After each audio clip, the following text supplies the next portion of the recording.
pengacara saya, Bang Raja, keluarga saya, dan juga teman-teman wartawan. Terima kasih atas kehadirannya. Ya, hari ini saya ingin memberikan sebuah dukungan kepada Kepolisian Republik Indonesia untuk tetap selalu memberantas yang namanya narkoba. Dan saya sangat bangga dengan Polres Jakarta Barat dan juga Polsek Tambora sangat begitu sigap dalam memberantas narkoba, walaupun saya tidak terlibat di dalamnya. Paling tidak saya ada pengalaman bahwa begitu sigapnya mereka, ya, apabila ada orang yang terindikasi dengan narkoba seperti itu.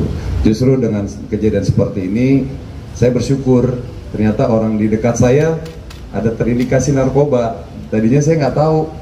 Jadi saya sangat berterima kasih sekali kepada Polres Jakarta Barat dan juga Polsek Tambora. Terima kasih banyak. Jadi saya juga sempat nggak percaya kalau ternyata asisten pribadi saya dia salah satu pemakai narkoba. Gitu. Dan alhamdulillah atas izin Allah, saya dari mulai kecil sampai usia saya sekarang tidak pernah yang namanya menyentuh narkoba. Sedikit pun, setetes pun, seapapun tidak pernah di dalam tubuh saya.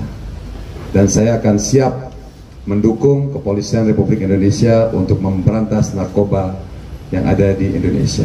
Itu saja. Terima kasih. Bang Ipul mau nanya dong, kan pada saat kejadian Bang Ipul kan bersama supir ya. Nah pada saat itu mungkin bisa diceritain kenapa Bang Ipul tetap melaju jalan gitu.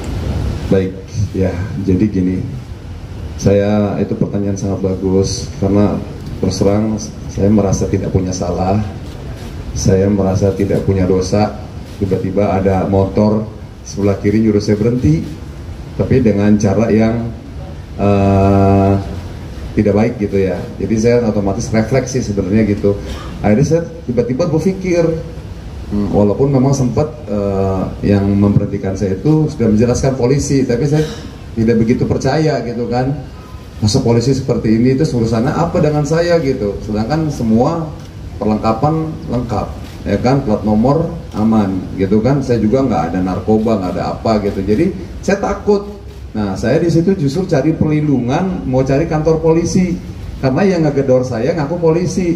Di situ saya makanya saya jerit, saya bilang, akhirnya saya berpikiran negatif. Saya mohon maaf banget kepada tim dari Polsek Tambora yang saya tiba-tiba udah berpikir negatif. Saya pikir begal, makanya saya teriak-teriak, begal, tolong ini saya Saiful Jamil, sampai teriak begitu, meyakinkan masyarakat bahwa saya benar-benar dalam keadaan lagi apa namanya, ya lagi minta tolong gitu. Itu aja sih mungkin salah satu alasan saya kenapa saya terus melaju, karena saya lagi mau cari kantor polisi.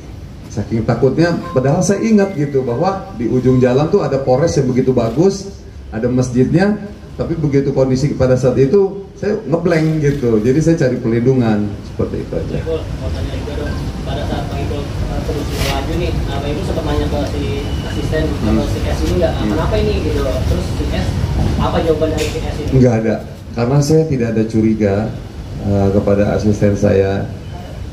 Makanya saya sempat curiganya kok asisten saya ini lama banget gitu kan. Jadi kronologinya begini teman-teman ya.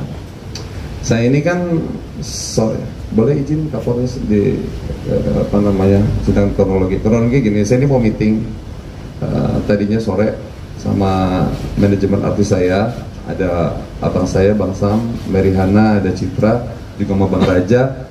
Tiba-tiba asisten saya ini melihat waktu begitu luang, dia bilang, Bang gimana sebelum kita ke tempat meeting ke tempat ibu saya dulu, dia bilang begitu. Ini kan ada perlengkapan di rumah nih, ada panci, ada penggorengan nggak kepake, ada pada mubazir bekarat, ini buat ibu saya. Nah ngedengar kata ibu kan saya merasa terenyuh kan, dan saya juga melihat asisten saya ini selama kerja sama saya ini tidak pernah mengecewakan. Dia benar-benar orang yang jujur, ya, orang yang tulus. Makanya saya nggak nyangka kalau dia terlibat narkoba gitu kan. Nah tiba-tiba ya udah akhirnya nyampe ke depan gang rumahnya.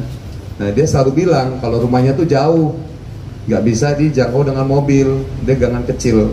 Ya udah akhirnya saya dropin dia di situ. di tempat biasa saya dropin. Nah saya tunggu di masjid gitu, di masjid itu jam 2 siang.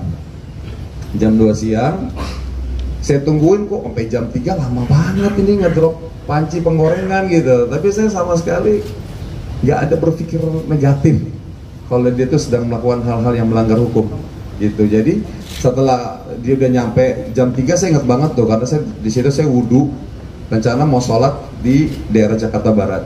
Tiba-tiba di perjalanannya itu ada teman-teman dari kepolisian yang menyuruh saya stop. Situlah kejadiannya seperti itu. Tadi dia bilang mau ngasih panci, sekarang segala macam dopingnya. Pas dia turun abang doping itu benar bawa panci dalam? Iya, karena memang ada kantong plastik besar dan saya melihat, dan itu memang barang-barang saya seperti itu, kantong besar segini, dan dia dijemput sama temennya naik motor. Temennya itu si R itu? Saya nggak tahu, pokoknya saya nggak lihat. Begitu saya dropin, dan saya langsung melaju. Nah, 1 jam udah tuh dia udah 1 jam. Saya tungguin, ya udah saya nggak berpikiran negatif apa-apa. Ya tiba-tiba ya saya disetopin, saya bilang, kenapa ini disetop? Ya udah saya berpikir, wah ini kayaknya begal nih, gitu, seperti itu. Kan sempat ada adegan yang buang barang bukti ya bang, itu abang sendiri tahu nggak bang? Nggak tahu, saya nggak tahu karena saya di sebelah kiri. Pokoknya saya nggak tahu kalau si asisten saya ini terlibat narkoba, nggak tahu, itu aja sih. Tapi enggak bang, pas si S ini buang barang itu nanya itu apa yang dibuang? Enggak. Saya justru fokusnya yang ngejar-ngejar gitu.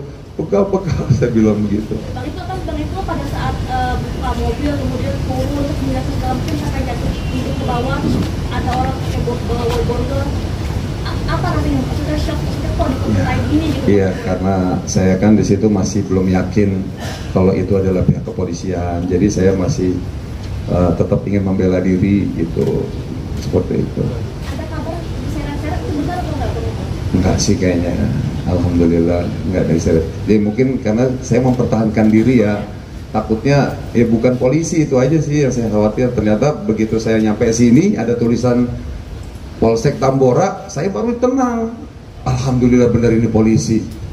Saya tadi berpikir, wah saya mau dibawa kemana nih? Wah udah berpikir, wah kayaknya saya bakal dibunuh gitu kan. Soalnya ya karena bapak polisinya nggak pakai seragam, pakai baju preman gitu, itu yang bikin saya akhirnya agak sedikit curiga gitu. Terus kalau tadi di jam 3 tadi itu memang tidak berpakaian polisi atau? Iya, karena sedang dalam proses penyelidikan. Penyelidikan kan harus berpakaian sipil, undercover. Iya. Maksudnya abang nggak tahu itu, nggak tahu barang buktinya itu adalah narkoba itu, atau nggak tahu karena nggak lihat itu dibuang? Nggak tahu dia itu terindikasi narkoba. Jadi saya nggak fokus dia buang apa, dia terlibat atau, saya baru tahu dia terlibat itu pas di sini, gitu, seperti itu. Dan sempat dipertemukan waktu pas ketahuan dia narkoba, Bang Ipul sempat dipertemukan dengan S. Kenal S di mana Bang Ipul waktu itu, ngelamar kerja atau dikenalin oleh siapa? Di mana? Dikenalin dengan siapa atau dia ngelamar datang? Oh iya, dia ngelamar kerja 1 tahun yang lalu.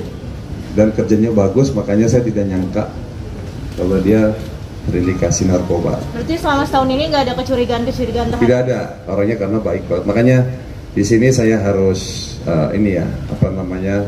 berhati-hati sekarang memilih teman, ya, memilih calon pekerja harus benar-benar selektif gitu. Karena yang saya pikir baik ya ternyata seperti ini gitu. Ini mungkin menjadi pelajaran buat saya.